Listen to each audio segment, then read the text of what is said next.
Сегодня в историческом парке «Россия. Моя история» в городе Якутск проходит турнир по настольной игре «Ржев. Путь к победе», посвященный Ржевской битве и ее 80-летию.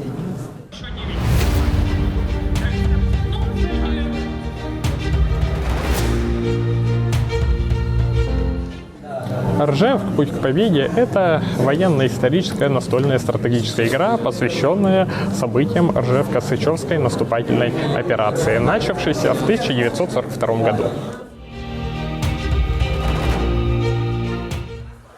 Это мероприятие было очень интересным, развивающим. И вот, как видите, весьма долгим. Мы надеемся, что в будущем будет больше таких мероприятий. Потому что это очень интересно и очень полезно для сдающих историю.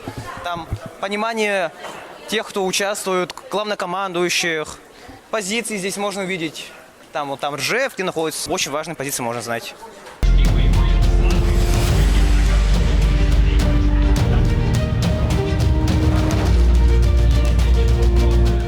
То для участия в этой игре нужно, во-первых, это заинтересованность в самой истории и в подобных стратегических настольных играх, а также тот же стратегический склад ума и просто желание, интерес. Самое главное, что интерес.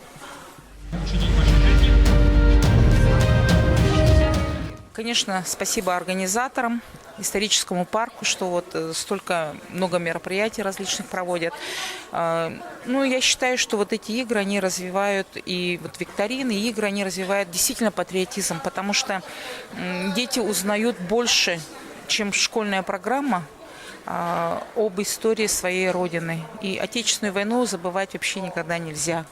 В этом наша сила, наверное, нашей Родины, да, и я считаю, что они не только поиграли, узнали историю, да, у них развивается еще и стратегия. Они учатся стратегически думать, и это, думаю, что им в будущем очень поможет в своих выбранных профессиях.